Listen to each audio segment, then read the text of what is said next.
I'm pretty stoked to have on, and we'll talk a little bit of basketball, but definitely talk about some sneakers, and want to welcome our main man. Here's Noa Kinimaka. What's up, man? How's it going? Having me.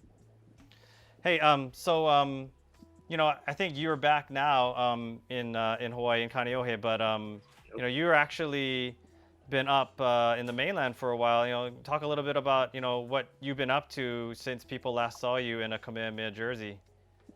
Oh boy. Well, I mean, after my senior year playing, I just kind of had some burnout playing year-round basketball, and so I decided to take a break going into college.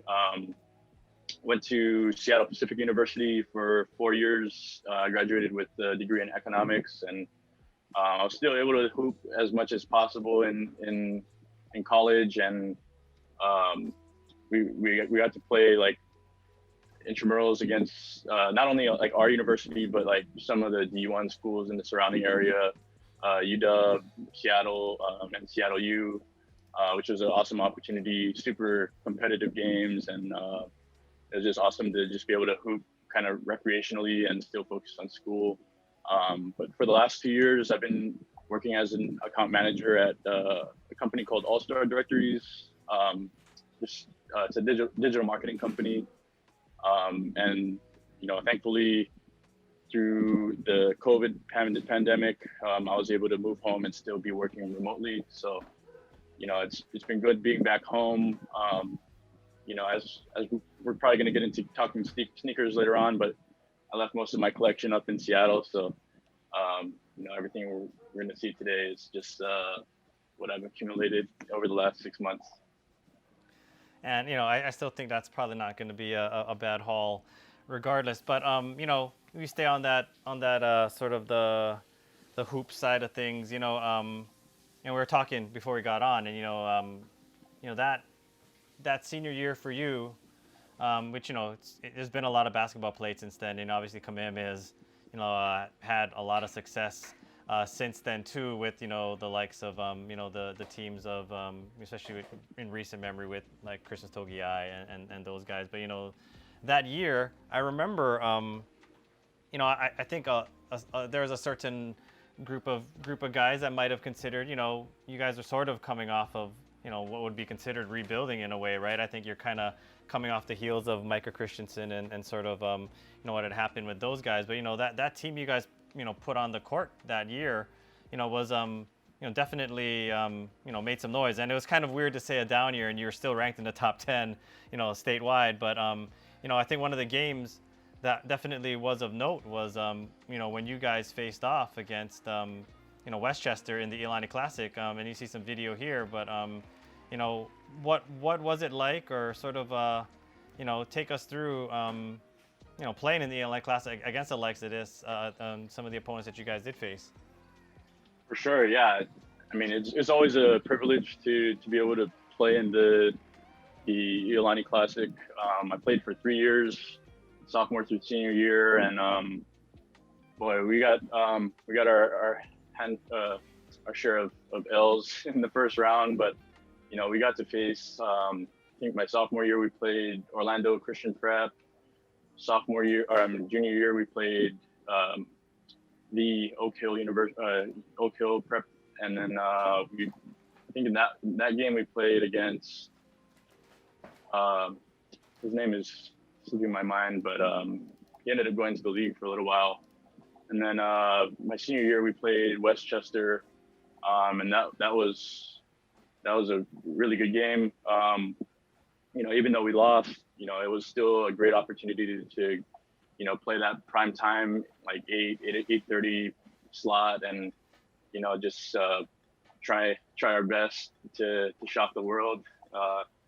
You never know what could happen out there, but it's always a privilege to be able to play against top tier talent from the mainland, and kind of use that as a measuring stick for us down here in Hawaii. Yeah, and like we talking with Christmas, the team that they played, Westchester obviously a really strong opponent. I think they were at the time ranked in amongst the top 20 teams, but Luhai at the time I think was like in the top 3 or 4 teams, probably in the country.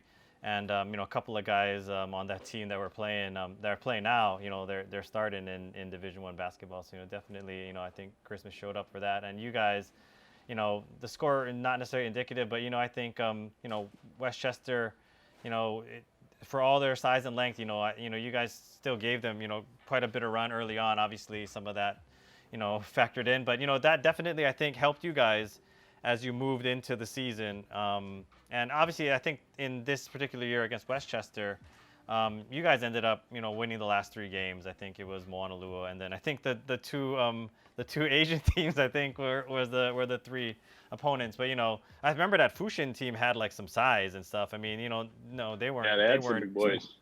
They weren't small by any stretch of the imagination. But I think when we look at Iolani Classics, every year, and it's unfortunate. Obviously, this year was not one of them to have an Iolani Classic and first in a long time. But I think the preparation it does. I mean, I think it pays dividends, and it probably paid dividends for you guys. Every year that you played in that tournament, and one of the games though that I remember, and obviously I'm sure you do too, was nearing that back end of the ILH schedule. Top ranked Puno comes in to play in Kikuaupio, and talk about sort of what happened in that game, leading up to this the final outcome, which we'll show some video. But what kind of game was that for you guys, and how important was it in the midst of maybe like a season obviously with a lot of good teams in the ILH? Mm. Yeah, that was definitely a fun season. Obviously not the result that we wanted, but it was a little bit of a rebuilding year. We had a really young team, 5 seniors, but the rest of our team I think we only had 2 juniors and the rest were sophomores. I think we ended up pulling Kobe Young at the end of his freshman year. But yeah, that game against Punahou is that rivalry is always one that you want to go out and leave it all on the floor. And I think at the time we might have been out of the or we were trying our best to get a seed into the state tournament. Playing against Jordan Tanubasa, Michael Ma'a, Kanawai Noa, Jason Watanabe. I grew up playing with those guys, and it's always a battle every time we played against them during our school season. But boy, that was a good win with I think Jake Smith hitting that game winner. That was a sweet one. So you see that right there. I mean, I think it looks like there ain't as many people there, but a lot of the fans obviously in Keku are on the side that we were on. But talk about sort of how special an environment it was for you to play in that home gym, with your fans and those in attendance. Oh yeah, man. That gym looks a lot different now, but it was always an honor to just go out to battle with the boys up on the hill. And that gym was it's really special for a lot of high school players. A lot of great games were played there, and every once in a while, like after I graduated, it was nice to go back and play with some alumni or go and practice with some of the teams and help the young guys get better. But that's that place has such a rich history, and I'm honored to have been able to play on that court alongside all my teammates out there. Yeah, I think like I was saying, they're Kamehameha. In fact, all the teams, in the ILH, there's very few easy outs. Maybe once in a while, maybe a team might be a little down, but in general, it's never easy. And I think your years when you were there were no exception. But what I think's been the same then, and obviously still is, now is the kicks that people have on feet, and that's sort of something I definitely we're missing this year, is see, and I'm sure a lot of the kids, are gonna miss it, but and that's sort of what we want to try to do, with sort of try to keep some of that going, and what I wanted to do is just sort of do some showing. Obviously, like you say, you don't have a lot of the pairs you got. They're up with you in the mainland, but it sounds like you had a pretty good 2020. So why don't you start it off by showing us a few of the pairs you've been able to cop this year. I know you mentioned some other ones off cam, but yeah. So talk a little bit about show us a pair. All right, I'm gonna uh, start off strong. This is um, the Jordan 11 Concord. It's probably my favorite shoe of all time. This is the 2011 edition. It's actually what got me into shoes and collecting sneakers, even though I wasn't able to get them until this year. Um, my old teacher and coach, Ray Parker, big shoe head too, and in eighth grade he got me into kicks and stuff, and then I think it was my sophomore year in high school when these came out, and I remember like setting my alarm to get them online, and I didn't realize at the time just how much people like the demand that there was for Jordans, and I didn't realize they sold out in seconds. I was never one to really have like retros or anything like that, because I'd go through a pair in like 6 months, and I never really rocked heat off the court. So this was a super special pair for me this summer, and definitely one I'm probably gonna keep for the rest of my life, probably. Yeah, nice. And you mentioned obviously, Coach Ray. I have to give a quick shout out to Coach Pakalani Bello. I haven't seen him in a long time. I know. Like I hear the legendary sort of runs that you guys have up there, and every time I think, he's always talking a little bit of something to Coach about he missed this shot or got some. So yeah, shout out Pakalani. I miss you, my brother. Hope Yeah, everything's shout out going good. Fox. Yeah, Yeah, Concord, definitely. You can't go wrong with that as a first pair. But one of the phenomenons I think over the last couple of years, obviously, has been the collabs. And I think in particular, one has been the collaborations that Nike's done with Union. And I know you mentioned one of them, and you have one of them to show, I think. actually got two, but it's I was lucky enough to get two pairs of the Off Noir colorway Jordan 4 this summer. I got lucky on their exclusive like union.com drop. Um, Luckily, they added some bot protection, where they asked like what color is an orange, and then everybody got stumped for like a couple seconds, and they're like, okay, it's obviously orange, and apparently that kept a lot of bots out from stealing all the kicks. But yeah, I got a pair on that drop, and then I hit another time on sneakers, which was um, super lucky. But I'm glad I did, and I'm glad I got the other pair too, the Guava Ice colorway.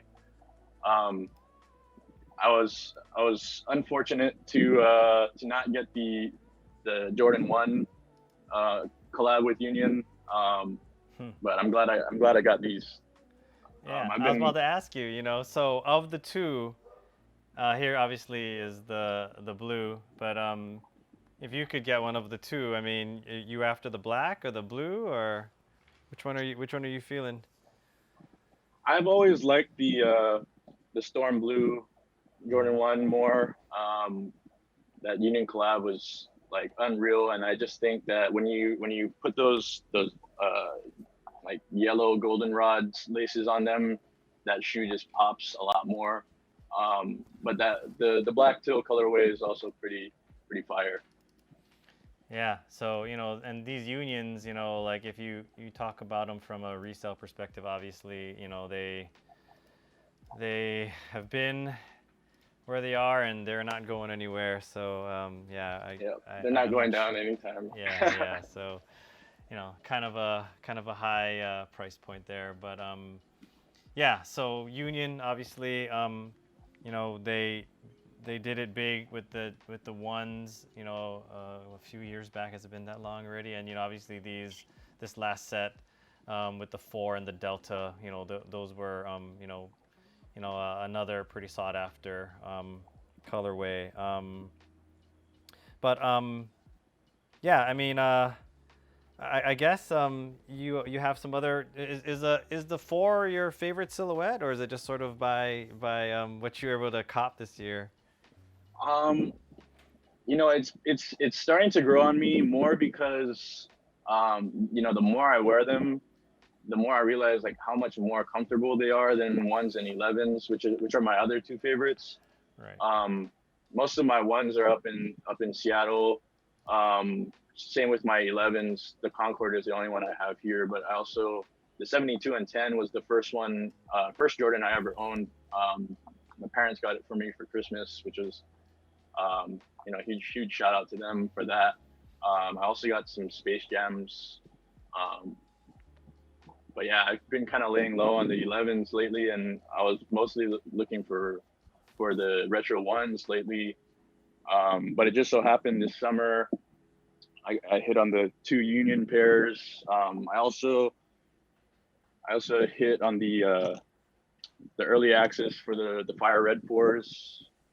Um, Super stoked about this one because they've got the Nike Air on the back this time. Right. And then I also copped another of the OGs that have been on my list for a long time. The white cement fours. These are the 2016 Nike Air on the back. I love that Nike Air on the back. It's just more. I like the OG colorways and features on the different shoes. Um, Also, from a while back, I got the fours. It's like two different. Yeah, yeah, yeah. It's like a kind of a combination between the fire reds, white cements, um, the bread fours, and the military blues. Right. Those ones are pretty crazy. I kind of that one and the white cements are the only two that I've unds so far. But up in Seattle, I also have the cool gray fours. Mm-hmm, mm-hmm. Um, those are really nice on foot, and kind of wish I brought those ones home with me. But Yeah, yeah. I'm Yeah, you mentioned, obviously, the effect that a lot of these OG colorways have had, not only obviously on the Jordan brand and the pairs that have come out, but I think like we talked a little bit, off air, and a lot of the people that have been watching the stream, they know sort of where my interest in shoes go. But for me, when you look back at iconic pairs, and it's not really that the white cement Air Jordan 3 is like on like my list, but I think why it's like as far as a Jordan colorway, it's iconic for me is mainly because this ultimately became I guess the inspiration for what ended up becoming maybe the most iconic Air Max 1, which is the teal elephant Atmos Air Max 1, and that's oh yeah. for me obviously and you could see all the design cues and whatnot. So I had to kind of tilt it back a little to the Air Max 1, and you showed us that those evergreens that you got too, so I'm glad to Yeah, that see was you're not only rocking the J's, but the yeah, I mean the Air Max 1 obviously with no bias whatsoever is a very iconic silhouette, and obviously it's one that it's crazy, right? 1987, and it's as far as it having a place in sneaker style, and having a look. I mean, and that's sort of akin to obviously what Tinker did with a lot of the early Jordan silhouettes too. So yeah, Mhm. I had to throw in my plug for the Air Max One, but For sure.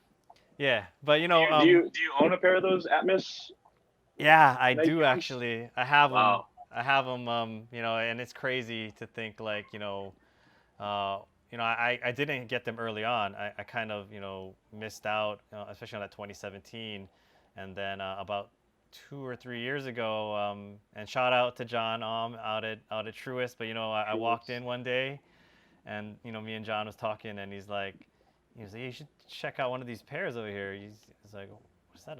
Is that a?" I was like, "How much is that?" And at the time, it was selling for under five, and if you know where it's going at Unreal. now, and it was a That's a steal, man.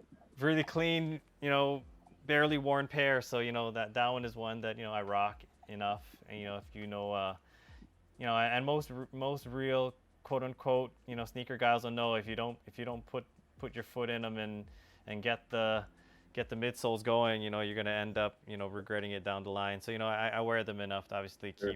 keep things flowing. But yeah, it's obviously a pair that you're careful with, and I'm sure you have some pairs like that too up in Seattle. But we were talking off air too. If we had to pick a Jordan release, the Jordan release of 2020, you know, what's your take on the Jordan release of the year for you? Shoot, for the Jordan release of the year, it's tough because there's a lot of nice pairs that came out. You know, I wouldn't really put the Union fours in that conversation. Although those did have their fair share of hype.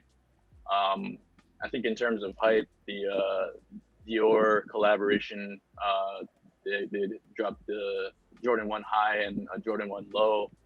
Um, that sneaker is just beautiful. All hype aside, um, the white and gray with the translucent outsole, um, the Dior swoosh is just, man, they really came out firing with those. But yeah, if I had to choose between like the high and low, I would choose the low. I've kind of been after some low tops as of recently. Um, but I would also probably throw the chunky dunky in there, the SB dunk. Yeah, That's yeah, probably my uh, top of 2020 per se. I was lucky to hit those on the sneakers drop, and man, I was hyped when I when I saw the got 'em on my screen. Man, that was yeah. that was special. I'm sure you were a little more than just hype, but yeah, yeah, for sure. The chunky donkey was one of the more large you know releases of the past year. But in terms of Jordans, for me, obviously the Dior was a lot less attainable with the $2,000 retail price tag. But I think if you look at, for me, if you look at releases that were within reason attainable, for me, I guess the Jordan release of the year, I mean, I'd have to call it the Off-White Air Jordan 5 sale. The Yeah, the dark one did all right, but in terms of at least initial value, these were pretty much, I think, ones that were you know had a good amount of hype as the Dior, but obviously it didn't come with the tremendous price tag. Um, and the crazy thing was, I think, I woke up early that morning and I was watching that history of the dunk video, and next thing you know, the exclusive access popped up, and I was able to snag one. no It didn't way, last. It man. didn't last very long because I ultimately it ultimately found a new home for a pretty good amount of return. But yeah, I mean, I was able to get them in hand and took a picture. Obviously, probably should have taken Yeah, it with man. me, like a selfie. But yeah, I mean, to never hit on an off-white ever, and so it was kind of cool to see an off-white at the the retail prices. That was definitely a treat for 2020 for That's me. awesome, man. Yeah, so I but took a like big I L said, on those. I'm yeah, still running my streak of L's on off white collabs, but fingers crossed for 2021, I guess. yeah. And I mean, it's interesting to think, what the future sort of is, for Nike and what they plan, and just how much more traction there is with the Off-White brand. Obviously, Fear of God made the move over to Adidas. Not exactly sure why, but yeah, I mean, obviously, I think hopefully 2021. It looks like they're still going to be riding the dunk, sort of the dunk hype. Kind of, sort of bummed about that because, as we talked off air, obviously, I've, been a dunk guy back when you could get some of them in for like basically retail and no one really cared. And Yeah. next thing you They know, were sitting on shelves yep, like a year and a half, maybe 2 years ago. Maybe not even that, but yep. it's crazy now because they're selling out everywhere, and obviously the resale prices on some of them are pretty steep. But Yeah, yeah. So I mean, I would have loved to have gotten particularly the Chicago SB. Um, the materials were a lot better. You would think I'd want the Atmos teal dunk, but I mean I heard it the was a elephant print on pass. that one Yeah. wasn't that great, Nope. but Nope. Yeah. you know, I saw them side by side with like the Atmos Air Max One that you were mentioning, and Yeah. it looks good side by side. But yeah, I was hearing from some people that the elephant print just didn't do it justice Yeah. on the dunk. The print's just not happening. But one of the things I did want to show you since I had you here was like I said, I don't own any Jordans, but it's kind of not true. I mean, I actually have one pair of Jordans. It's probably not a Jordan that a lot of guys would consider to be a Jordan, but I thought I'd bring it out, not only so you can see it, but we show everybody. The story behind this is actually I had this pair, and the midsole blew out, so I actually had to transfer the midsole. We did a swap with a dunk, so it's kind of a hybrid. But so my only Jordan I've ever had is this. It's the P Rod one. They call it a J Oh Rod, and wow, it's literally the only Jordan. It's the only shoe outside of Jordan brand that's ever had the Jumpman on it. And obviously, it has a lot of the cues from a lot of Jordan models over the years, where you see like the that 13s. little bubble thing on for the 13s. You see the kind of that Air Jordan 3 sort of that cement sort of paneling and stuff. And yeah, Man, it's those are a sick.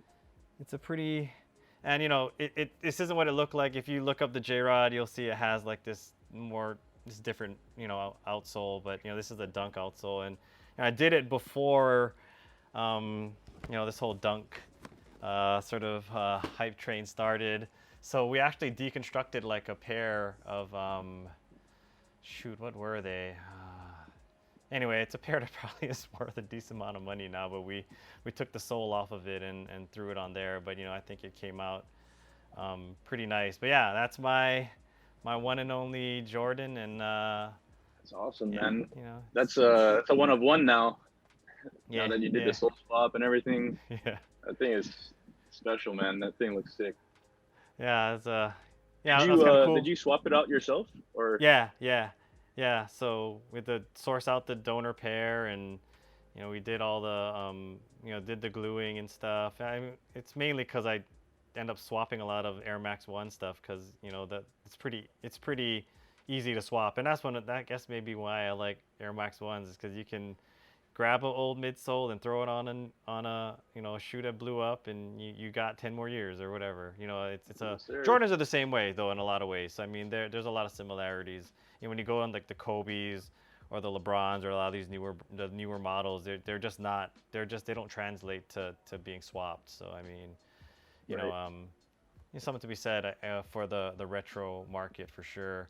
Um, but yeah, yeah, that I just I don't know if you had ever seen that a lot of guys don't get to see the P-Rod models, and that Paul Rodriguez had a really strong tie to the Jordans when he was coming up, even before when he was skating, and Mhm. obviously hooked up with Michael, and next thing you know he got the Jumpman on his first signature sneaker. And I actually posted that and tagged P-Rod, and he liked the photo and stuff. So it was kind of cool. Like he got to see it. He even commented, I think, and it was kind of wild because anytime you can get somebody to that's like their sneaker to be like, oh, this is cool, man. Like, whoa, it's kind of nice. So yeah, that was neat. Awesome.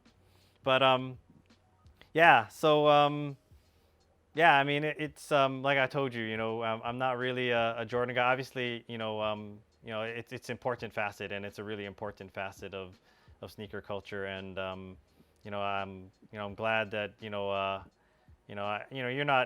not like a super young kid necessarily, but to have that knowledge of what's sort of the history and the heritage of those models. It's important. And I think like it was it's kind of, I don't know, what's your take on the whole that the auto lacing model that came out? I mean, I think it's interesting in a way, but I don't know if it's sacrilegious in another way to sort of do It's what they did with that model. What's your take?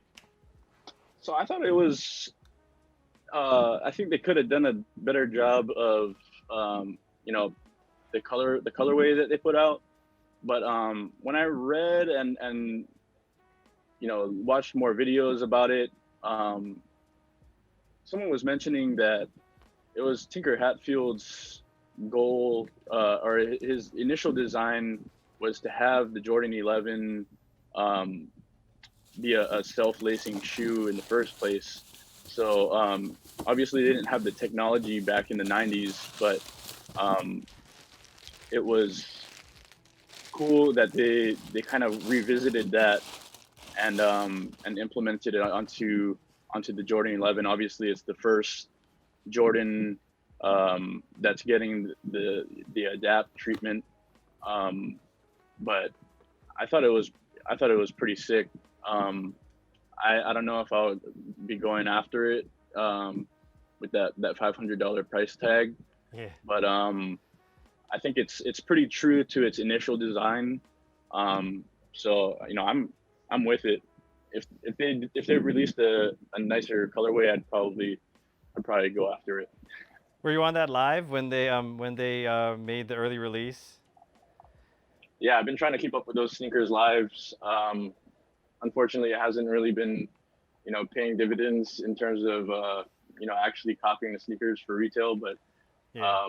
it's good to learn the history, and um, it's been cool that they've been using Marcus Jordan, Michael Jordan's son, to talk about a lot of the recent releases. Yeah, yeah. I mean, that was pretty neat that he was the one that ultimately did a lot of the talking points on that adapt. And yeah, I'm looking forward to see what they'll do with that. Whether it's Space Jam or you know whatever they end up doing with it. But yeah, before we head out though, I would be remiss to not So you showed me a Mac. So this is that elephant here.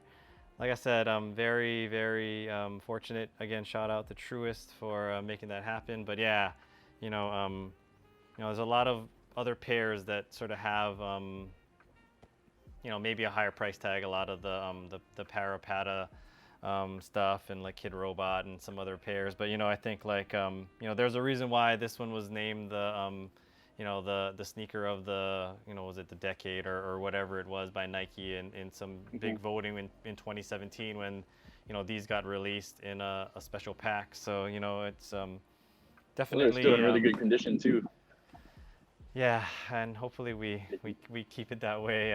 My kids getting older, so it's not as scary to go, go to the mall with them and think like, oh, something's gonna happen. But yeah, so anyway, but yeah, I think it's been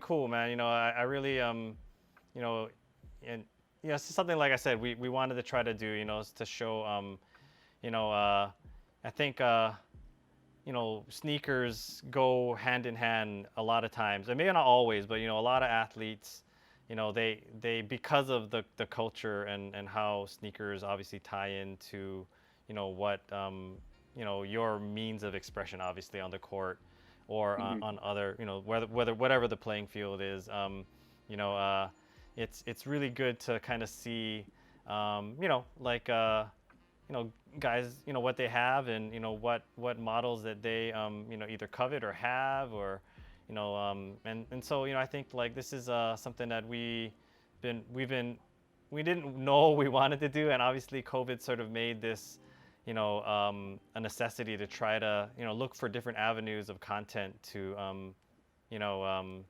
keep things going, because obviously we want to try to keep all the guys that we have, our community engaged. And so, I'm really glad that you were, able to come on and share some stuff. We might have to, maybe we can do another one later on when you're back up in Seattle and you got some of the real heat you can like, show or whatever. But I yeah, man, appreciate that. That'd be cool. you got any shout outs for anyone, besides Coach Parker and Paka? You got any shout outs? I mean, shoot, shout out to uh, Coach Greg Tacone, just my senior year coach, and then also Coach Julian Nakanishi. Um, he was with me from when I first started playing varsity sports up at Kamehameha. But also want to give a quick shout out to my boy Haku Durant.